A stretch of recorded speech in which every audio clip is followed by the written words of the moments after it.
계약 재배를 통해 농가에서 직접 공수해온 배추는 저온 저장 창고에 보관했다 김치로 만들어집니다.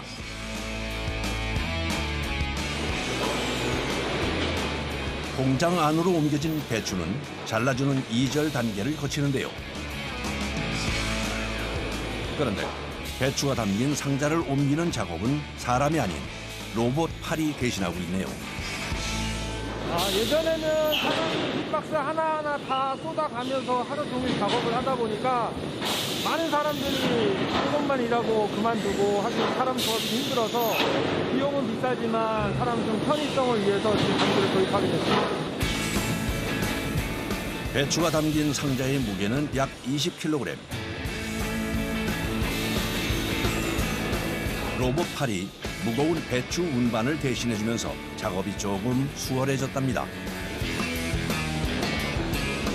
하지만 운반된 배추를 잘라주기 위해 이절 기계로 보내는 일은 작업자들의 몫인데요.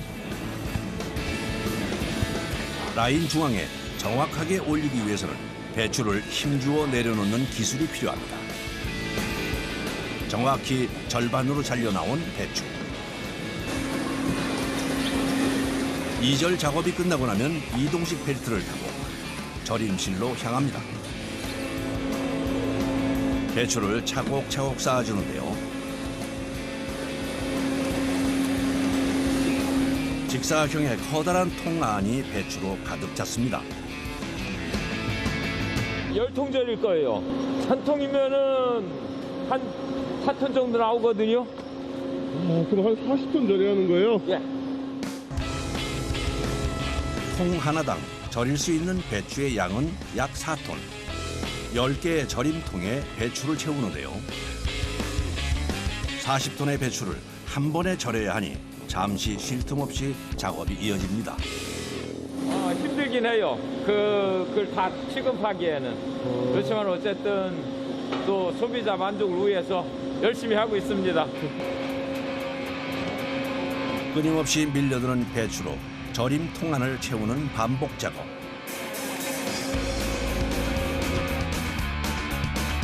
열 개의 통을 모두 채우고 나야 절임 작업이 시작됩니다.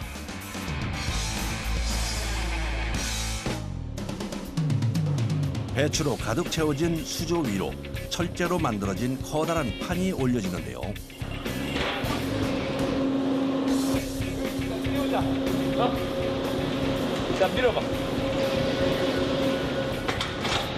오케이. 물을 넣게 되면은 이 배추가 가볍기 때문에 올라오거든요. 그 올라오는 걸 방지하고 또 물을 채웠을 때에 전체적으로 이 누름판에 의해서 배추가 전체적으로 물에 잠길 수가 있거든요.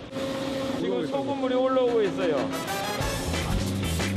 김치의 맛을 결정하는 기본은 절임. 약 8에서 10%의 염수에 저염 절임을 하고 있는데요. 이틀 절임하기도 하고 하루 절임하기도 해요. 보통 하루 절임합니다. 일정한 맛과 품질을 유지할 수 있도록 18시간에서 24시간의 절임 시간을 갖는답니다.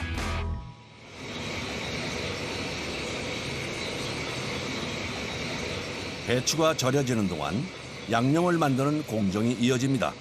커다란 솥안에서 끓고 있는 것, 젓갈인데요. 젓갈을 한번 달여서 그 젓갈에 있던 미생물들이나 이런 거를 제어하기 위해서 한 번 더 달입니다. 수출 식품의 위생 조건을 맞추기 위해 끓여서 사용한답니다. 맛의 풍미를 더 가해주고요. 미생물적으로 좀 더 안전합니다. 해외로 가기 위해서는 장시간 이동을 해야 하다 보니 그 사이 김치 맛이 변하지 않도록 양념 제조부터 신경을 써야 하는데요.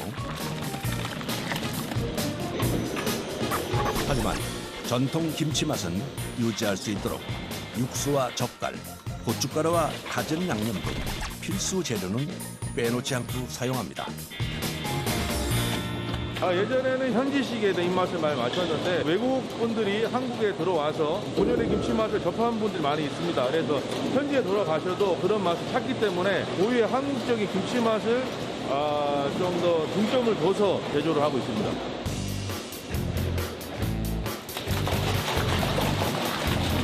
맵고 짠 농도만 조절할 뿐 한국 김치 맛을 제대로 느낄 수 있도록 만들고 있답니다. 이렇게 양념이 만들어지는 사이 하루 꼬박 염수에 담가놨던 배추 절임이 끝났습니다. 말랑말랑 하잖아요. 절임 잘 되면 말랑말랑해요. 양념이 맛있게 배도록 잘 절여졌네요. 너무 절여서 짜서도 안 되고 덜 절여지면 간이 배이지 않기 때문에 절임은 가장 중요한 김치의 기본이죠. 손 안 씻어오세요. 참아야지 뭐. 절임통 하나당 들어있는 약 4톤의 배추. 한 통을 비워내는 데에만 많은 시간이 소요되는데요. 끝난 거예요? 아니요, 다음 거 가야죠. 이거 다 해야 돼요. 8개 다 해야 돼, 작업.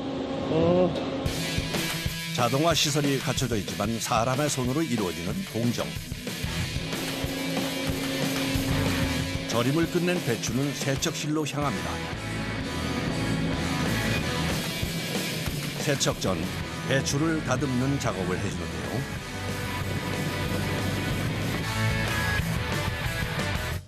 여기서는 배추를 정선해요. 집에서 김장할 때랑 똑같이 깨끗하게 정선하고 있어요. 뿌리와 상한 잎을 제거해주는 작업. 일일이 눈으로 확인하고 칼로 잘라줍니다.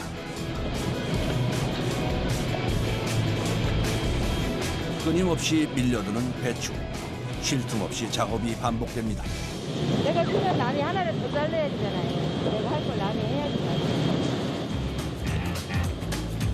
손질이 끝난 배추는 세척 단계에 들어가는데요. 최대한 위생적인 김치를 만들기 위해 세척은 여러 단계에 걸쳐 이루어집니다. 총 4번 하고 있습니다. 최대한 이물하고 미생물이나 이런 부분을 제거하기 위해서 세척을 최대한 많이 하고 있습니다. 식품의 해외 수출을 위한 기본은 위생. 버블 세척기로 1차 세척이 끝난 후 2차에서 4차까지 기계 세척을 통해 이물질이 나오지 않도록 여러 번 세척하는 과정을 거칩니다. 하지만 마무리는 작업자의 손으로 해주는데요. 흔들어서 씻는 거예요. 이렇게 씻어 깨끗이 최종적으로 이거 저 떨어진 거 걸러내고 저 흔들어서 씻는 거예요. 이렇게. 식품 수출의 경우 까다로운 허가 절차를 통과해야 하는데요. 서류 심사와 몇 번에 걸친 실사를 받고 나서야 수출길에 오를 자격이 생긴다는군요. 세척이 끝난 배추는 물기를 뺀 후 양념실로 옮겨집니다. 양념을 바로 하게 되면 배추 사이사이에 들어있는 수분기가 같이 포함이 되기 때문에 양념이나 이런 게 다 묽어질 수 있어서 칼수를 거친 후에 양념을 받습니다. 김치의 맛은 정성에서 나온다는 말이 있듯 모든 공정에서 사람의 손을 필요로 하는데요. 탈소를 끝낸 배추가 향하는 곳, 가장 많은 손이 필요한 혼합실입니다.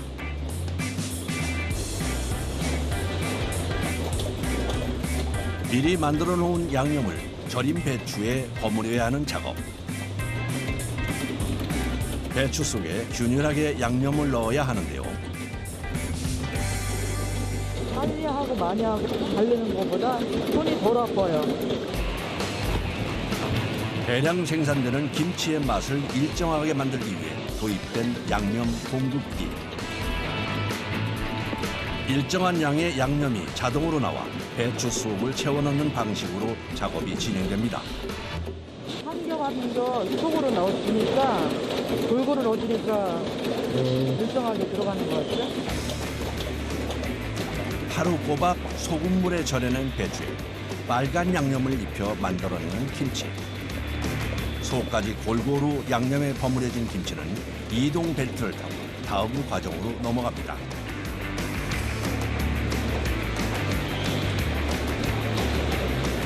김치는 최대한 발효가 느리게 될 수 있도록 진공 포장 후 낮은 온도에서 보관한 다음 출과가 됩니다.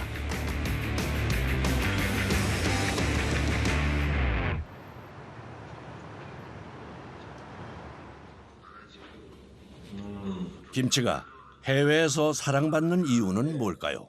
요즘에 판매는 어떠세요? 그 매장. 다양한 건강한 식품이라는 것이 이제 소비자들한테 확산되고 있고요. 약간은 특별한 식품을 먹을 때 김치를 가지고 먹는다 하는 식문화가 확산되고 있기 때문에 김치가 많이 더 확산되고 발전될 것으로 예상이 되고 있습니다. 코로나19 이후 건강에 대한 관심이 늘면서 발효식품 김치의 수요도 증가했는데요. 하지만 수출 초기에는 판로 개척이 쉽지 않았답니다. 저희가 김치를 가져갔을 때 참으로 힘들었어요. 이제 알려주지도 않고 그 맛에 이제 푸는 순간 냄새가 많이 나기 때문에 사람들이 가까이 오지를 않았어요. 해외 시장에서 한국의 맛을 선보이는 자리에 여러 번 소개가 됐던 김치. 특유의 맛과 향 때문에 호불호가 갈리던 음식이었지만 이제는 한국 하면 떠오르는 대표 건강식품이 됐습니다. 한국의 정서, 트렌드를 다 합친 그런 김치를 만들고 그걸 이제 홍보하다 보니까 현지에서 흥미롭게 반응을 가지고 있더라고요.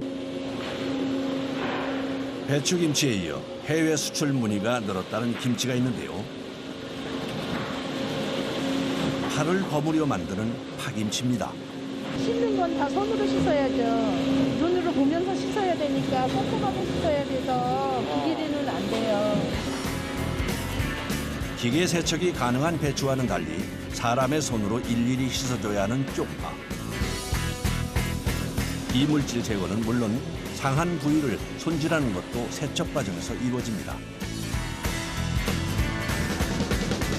떡잎 지저분한 게 있으면 그 떼내야지. 여러 번에 걸친 손 세척을 거치고 난 후 물기를 빼낸 파에 양념을 버무려 주는데요.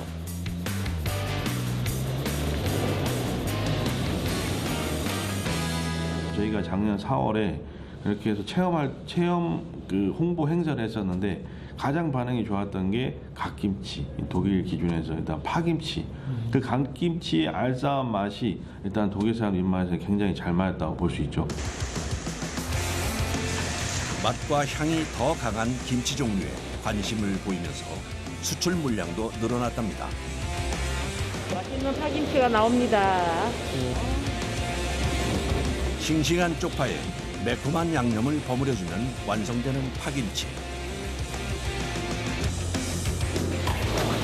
톡 쏘는 알싸한 맛의 갓 역시 세척 후 양념에 버무려내면 되는데요.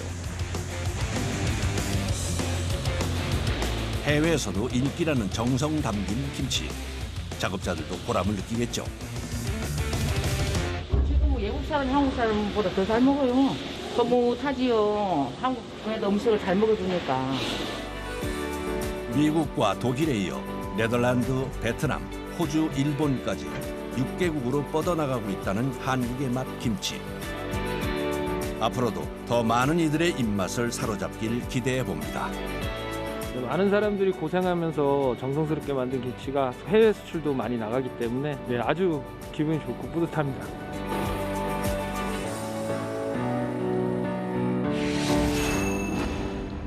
수출 효자로 인정받는 K푸드. 다양한 종류 중에서도 쌀을 가공한 식품의 수출량이 늘고 있는데요. 전통 떡도 그중 하나죠. 아침 9시부터는 한 5시까지 만들어요.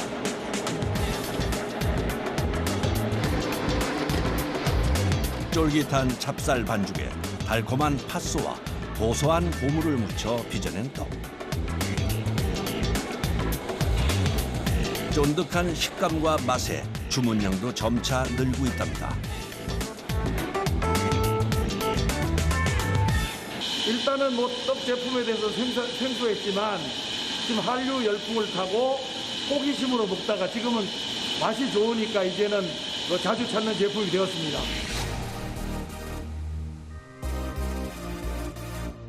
떡을 처음 맛본 이들의 반응은 어떨까요? Choknat. When you bite the whole mochi as a whole, parang there's a burst of sweetness inside the mochi. 경기도 부천의 한 공장.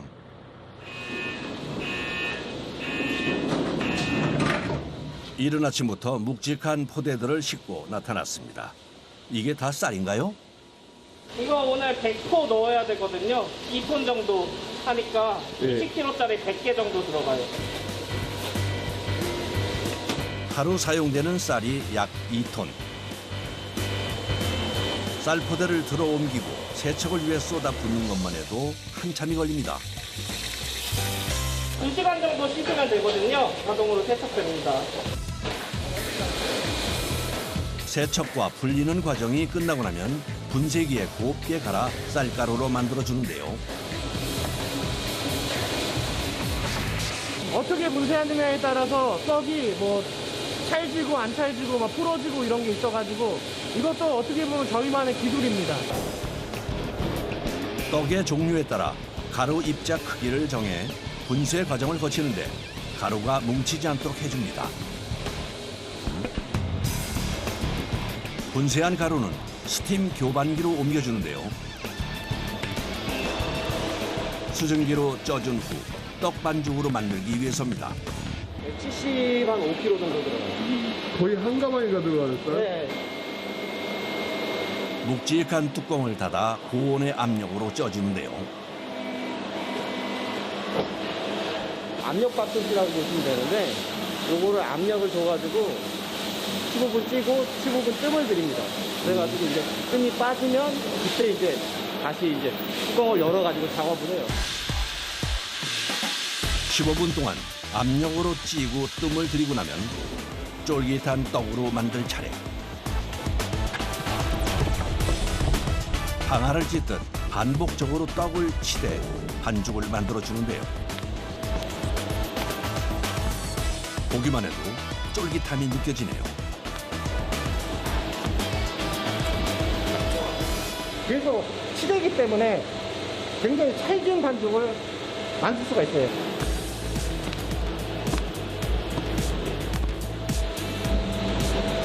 뜨겁게 쪄낸 후 떡반죽을 만들 때 꼭 필요하다는 기구, 대형 선풍기입니다. 선풍기로 바람을 쐬어줘야 쫄깃한 반죽이 된다는군요. 수분을 좀 날려주기 때문에 수분을 날려주면은 지금보다 더 쫀득쫀득하고 찰진 반죽이 만들어집니다. 쌀가루를 찌고 치대서 떡반죽으로 만드는 데까지 걸리는 시간 약 1시간. 반죽을 만드는 데 기계의 힘을 빌렸다면 반죽을 꺼내는 데는 사람의 힘과 기술이 필요합니다. 반죽은 꼭 사람의 손으로 빼내야 한다는데요. 많이 힘듭니다. 차기가 좋기 때문에 손으로 빼지 않으면 나오지 않기 때문에 어거지로 빼야 되기 때문에 많이 힘듭니다. 약 75kg의 쌀가루를 쪄서 만든 떡반죽.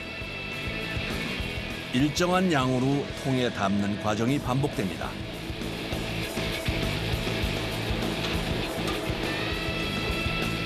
스팀 교반기에서 빼낸 반죽은 냉장실로 옮겨지는데요. 반죽을 식혀줘야 떡으로 빚을 수 있기 때문이랍니다. 이게 찹쌀이라 워낙 찰기가 좋아서 이 상태로 다 달라붙어 버리거든요. 이런 상태에서는 성형이 안 되기 때문에 저희가 이걸 한번 식혀가지고 완전히 어느 정도 묻힌 다음에 그 다음에 이제 저쪽으로 가서 성형을 합니다. 상온에서 떡을 식히게 되면 반죽이 굳어버릴 수 있어 냉장실에서 식혀준답니다. 스팀 교반기에는 또 다른 떡 반죽이 만들어지고 있군요. 붉은 빛깔에 다양한 재료가 들어간 반죽. 못난 떡. 풍미가 들어간 반죽에 각종 견과류가 들어가 씹히는 맛이 좋다는 못난이 떡. 반죽 과정이 끝나면 역시 떡을 손으로 일일이 꺼내 통에 담습니다. 매일 이렇게 만들어낸 반죽으로 떡을 빚어낸다는 작업자들. 이 떡 공장에서는 미국, 호주, 중국, 캐나다 4개국에 약 20가지의 종류의 떡을 수출하고 있다는데요. 외국인들이 느끼기에 색다른데 맛있어서 그래서 그런 매력이 있지 않나 싶습니다. 떡반죽을 어느 정도 식혀준 뒤 모양을 잡아주는 성형에 들어가는데요. 반죽을 성형기에 올려주면 나오는 떡. 이건 무슨 떡인가요? 전통떡 오메기떡, 수출용 오메기떡 만들고 있습니다. 쫀득한 차조 반죽에 팥 앙금을 듬뿍 넣은 후 팥고물을 묻혀 빚어내는 오메기떡. 공장에서 생산하는 상품 중 특별한 의미가 담긴 떡이라는데요. 오메기떡을 처음 수출했죠. 오메기떡이 제일 처음에 우리가 만들기 시작해가지고요. 회사가 떡이 많이 나가게 됐습니다. 떡공장의 수출 효자 상품 오메기떡. 20가지의 종류 중 매출 순위 1, 2위를 다투는 떡입니다. 많이 할 때는 막 2만 원, 3만 원도 하고요. 좀 덜해서 15,000개? 그 정도? 인기가 많아 생산량이 많지만 그만큼 손이 많이 가는 떡이기도 한데요. 팥고물을 묻혀주는 것은 꼭 사람 손으로 해줘야 하기 때문이죠. 누르기 때문에. 손으로 누르기 때문에. 아프죠? 손으로 눌러 팥고물까지 입혀준 오메기떡. 만드는 과정은 번거롭지만 그만큼 보람도 큰 제품이랍니다. 요새 뭐 수출 나가니까 미국도 보람이 있죠. 이쁘게 만들었잖아요. 완성된 오메기떡은 하나씩 개별 포장을 해주는데요. 이렇게 해줘야 팥고물이 떨어지지 않아 맛있게 즐길 수 있답니다. 포장된 떡이 향하는 곳은 냉동실입니다. 급냉을 해야지 해동할 때 잘 해동이 됩니다. 자연 해동으로 한 30분 정도 꺼내놓으면 말랑말랑해집니다. 상온에서 굳어지기 쉬운 떡을 생산 즉시 급냉시켜 장시간의 이동을 하더라도 해동 후 쫀득한 떡 맛을 느낄 수 있도록 하고 있습니다. 자동화 기기를 통해 쌀을 찌고 반죽하는 떡이 있는 반면 시루에 떡을 쪄내는 방식으로 만들어내는 전통 떡도 있습니다. 전통적으로 내려오는 전통떡을 취급하고 있고요. 그 제품들을 수출할 수 있게끔 계속 노력해서 제품을 만들고 있습니다. 수출을 목표로 만들고 있는 전통떡. 지금 찰흑미, 찰밥 만들고 있어요. 찹쌀과 찰흑미, 찰수수를 고슬고슬하게 쪄낸 후 팥, 밤, 은행, 대추, 잣 등을 섞어 만드는 찰밥떡. 재료들이 어우러질 수 있도록 잘 섞어주는데요. 그냥 먹어도 맛있을 것 같은 영양 찰밥. 재료를 섞어준 밥을 다시 한번 찜기에 고루 넣어 펴줍니다. 중간중간 손으로 틈을 만들어주는데요. 열이 잘 올라오게요. 스팀이 잘 올라오게. 갓 쪄낸 밥을 손으로 섞고 다시 퍼담는 일을 반복하는 작업자. 안 뜨겁습니다. 장갑 끼고 하니까 별로 안 뜨겁더라고요. 고루 잘 섞은 찰밥을 다시 찜기에 올려줍니다. 이미 한 번 익혀줬는데 또다시 찌는 이유는 뭘까요? 한 번에 찌면 떡이 좀 뻣뻣해서 두 번에 나눠 찌면 좀 부드러워지면서 좀 맛있어집니다. 재료들이 어우러져 부드럽게 뭉쳐질 수 있도록 두 번에 나눠 쪄준답니다. 이렇게 완성된 찰밥떡. 색깔도 잘 나오고 이렇게 맛있게 잘 나온 것 같아서 기분이 너무 좋습니다. 두 번에 걸쳐 쪄낸 찰밥은 다시 한번 잘 섞은 후 사각판으로 옮겨주는데요. 한 끼 식사로도 손색 없을 영양 가득한 떡이네요.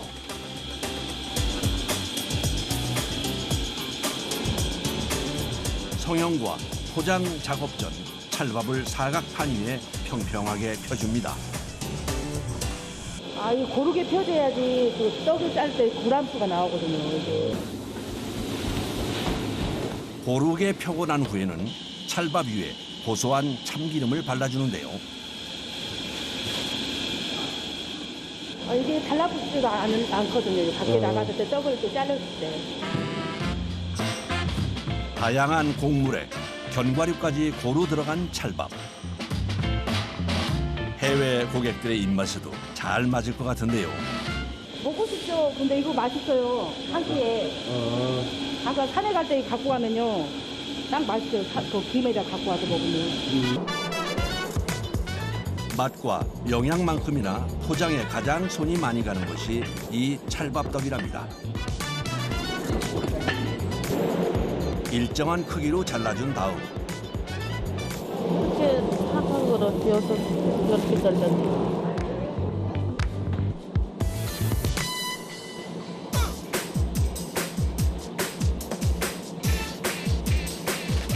한입 크기로 자르는 것만 기계 힘을 빌릴 뿐 나머지 공정은 모두 작업자들의 손으로 이루어지는데요. 이게 손이 제일 많이 갑니다. 이게 기계로 할 수가 없어서요.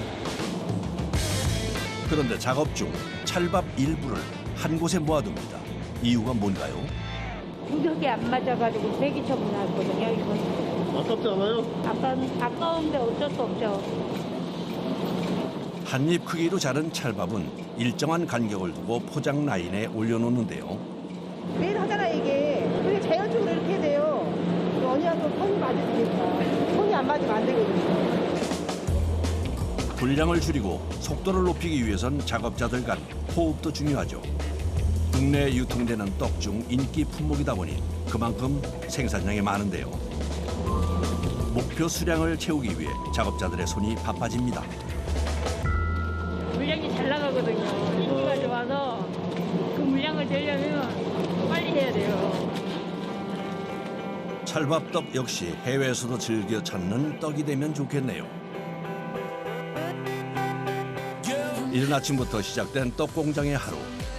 정성으로 찌고 빚어낸 떡들은 국내뿐 아니라 해외 소비자들에게 향하는데요. 떡 만들 때는 사실 많이 힘들고 고생해서 참 힘들다 생각이 드는데 저렇게 보내고 나면은 뿌듯해가지고 힘든 게 싹 사라져요. 더 다양하고 맛있는 한국 전통 맛이 세계에 전해지길 바랍니다.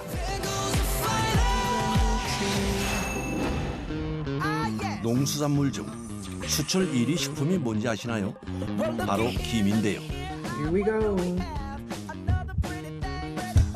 해조류를 먹는 것에 생소해하던 이들의 김 시식 도전.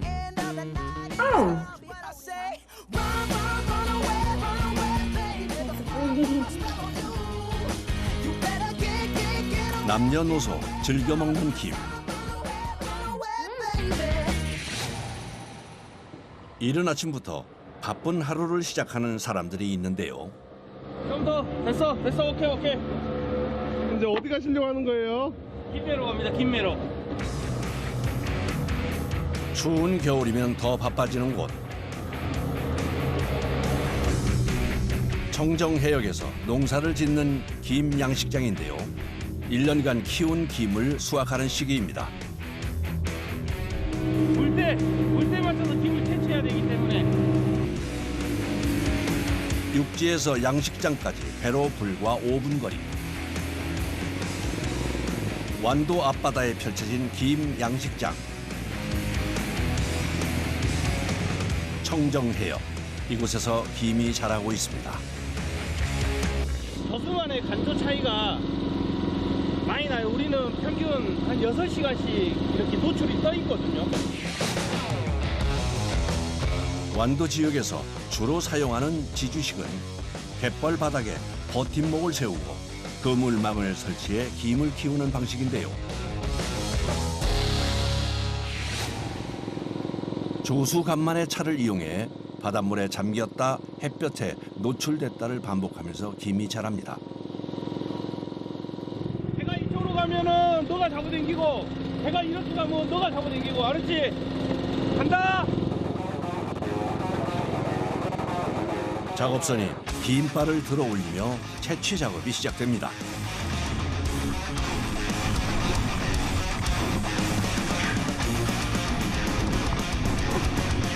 김발을 배에 설치된 채취기로 올리면 붙어있는 김을 훑어내는 작업 방식.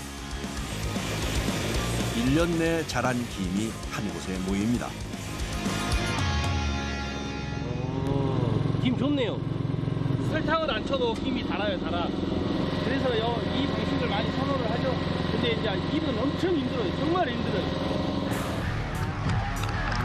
대나무 말뚝 사이로 기다랗게 이어진 김발을 훑으면서 진행되는 채취 작업. 김발이 제대로 올라오도록 손으로 계속 끌어올려줍니다. 양은 전체적으로 했을 때 우리가 40m에 한 대인데 아마 오늘 한 400대 가까이 채취를 해야 돼요. 배두대로. 김 양식장의 위험 요소는 바로 말뚝에 연결된 줄. 줄에 걸려 사고가 생길 수도 있는데요. 깍지 잘못하면 물에 빠져버리니까 다치면 안 돼요. 일단 사람 다치면 안 되고. 김발을 연결해 놓은 줄이 장애물로 변하는 순간 큰 사고로 이어질 수 있기 때문에 늘 주의를 해야 합니다. 우리도 운전하면서도 물이 순간 들어가고요. 그러면 이제 소리 질러야지. 하야! 해야 되고 뭐 해야지.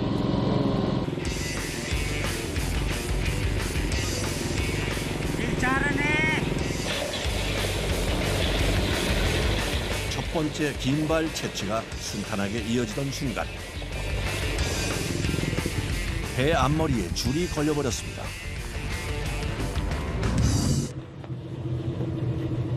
서둘러 상황을 살피는데요. 왜 그러는 거예요?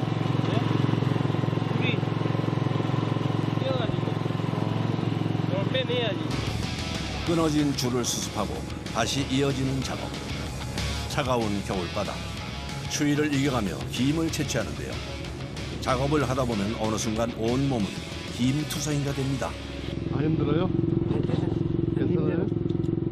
우리 이게 직업이라서 극한 직업이라고 생각해 본 적은 없어요. 남들이 봤을 때는 와 엄청 힘들겠다 그러지만은 우리 항상 해왔던 거라서 똑같아요. 남들 직장 출근한 거나 우리가 바다로 출근한 거나 이게 우리 직장이죠. 어디가 직장이에요. 1년 동안 지어온 바다 농사를 거둬들이는 수확의 시기. 차가운 겨울바람도 잘 자란 김을 보며 이겨냅니다. 어느새 채취한 김이 가득 쌓였습니다. 이렇게 하면은 이제 또 30일, 28일 정도에 또 채취하죠. 한 5번 채취하니까. 청정 해역에서 키우고 수확한 김은 가공 과정을 거쳐 수출되는데요. 채취한 김 원물은 여러 번의 세척 과정을 거쳐 이물질을 걸러낸 후 사각 틀에 펼쳐 건조를 통해 마른 김이 됩니다. 이렇게 완성된 김은 다양한 가공식품으로 만들어지게 되죠. 건강 간식으로 알려진 대표 김 가공식품. So it's actually sweet seaweed and this like the chip on it. 바로 김 부각입니다. It's nice. 전통 부각으로 해외 수출에 성공했다는 곳을 찾았는데요. 부각 맛을 결정짓는 중요한 것 중 하나, 바로 육수인데요. 이게 다 육수 재료인가요? 김부각 만드는데 그 육수를 넣기 위해서 육수 재료를 갖고 왔습니다. 무와 파, 양파, 다시마, 멸치를 비롯한 12가지의 재료를 넣어 2시간 이상 푹 끓여낸 육수를 사용한답니다. 중요하죠. 맛이 결정되는 거니까. 재료 본연의 맛이 우러난 육수에 찹쌀풀을 끓여줍니다. 오전에 40kg, 오후에 40kg, 80kg씩 하고 있습니다. 찹쌀을 걸쭉하게 끓여 풀을 만들어주는데요. 부드러운 풀이 완성되기 위해선 계속 저어주면서 약 2시간 정도 끓여내야 한답니다. 남원에서는 예전부터 집집마다 풀을 쏘 부각을 만들어 왔다는데요. 가을쯤에 이게 만들더라고요. 각 집에서도, 가정에서도. 그래서 마당에다가 이렇게 막 이렇게 펴놓고 이게 뭐하냐 지나가고 김부각이래. 간식으로 밥 반찬으로 즐겨 만들어 먹던 부각을 이제 해외로까지 수출하게 된 거죠. 찹쌀 풀과 육수는 잘 섞은 후 김에 발라주는데요. 어느 정도를 바르면 되는 건가요? 조금 넣으면 깨지고 마를 때 깨지고 많이 넣으면 또 안 마르고. 적당한 양의 풀을 김 위에 고르게 펴 발라야 하는 작업. 오직 사람의 손으로 해야 하는 섬세한 일인데요. 그런데 풀을 바를 때 김을 반 접어주네요. 이게 한 반쪽이면 금방 찢어지는데 한 장 이렇게 하면 반쪽 접으면 좀 덜 찢어지거든요. 풀 발랐을 때.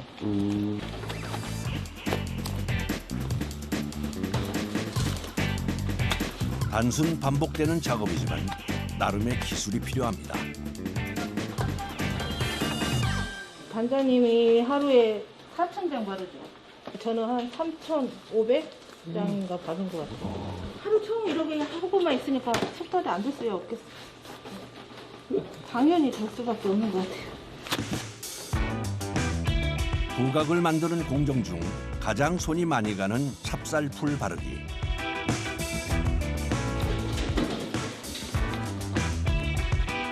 하루 종일 서서 반복 작업을 하는 것이 쉽지 않을 것 같은데요. 하루 종일 서서 해야 되는 거잖아. 단순 노동이라 힘들어요. 다 아프죠. 어깨, 팔, 다리. 국수 쓰시고 아파요. 먹고 살려고 해야죠. 어떡해요. 하고 일주일마다 병원 다녀요. 찹쌀풀을 바르는 속도에 따라 부각 생산량이 결정되기 때문에 힘들고 지루한 작업이지만 분주하게 손을 움직입니다.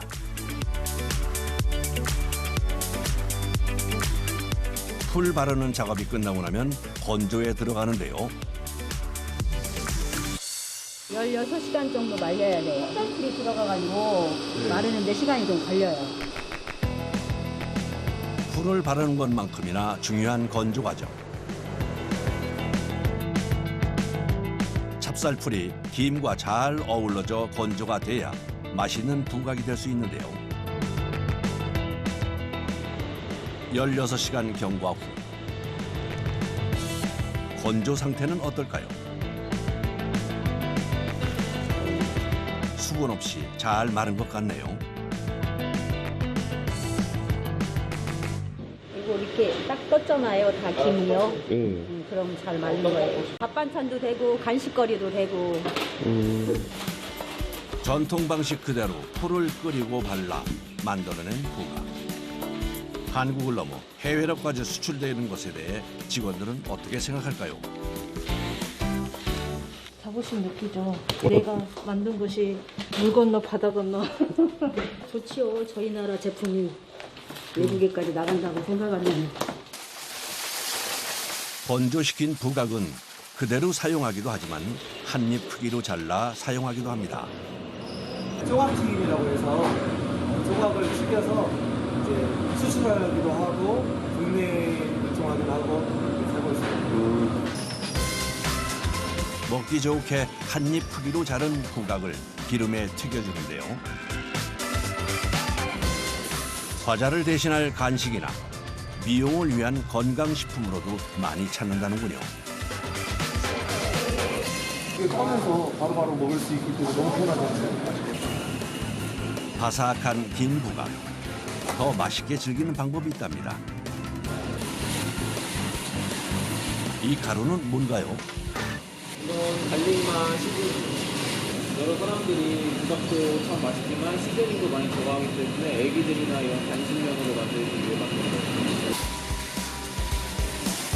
갓 튀겨낸 부각에 양념 가루를 추가해 옷을 입혀주면 다양한 부각의 맛을 즐길 수 있는데요.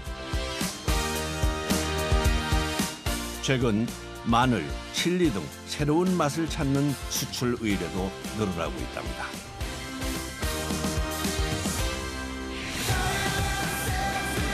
전통의 제작 방식과 맛으로 세계인의 입맛까지 사로잡은 K푸드 김도각. 앞으로 더 맛있는 활약을 기대해 봅니다. 맛있게 만들어서 세계인의 입맛에 맞는 그런 맛을 만들어서 내보내고 싶습니다.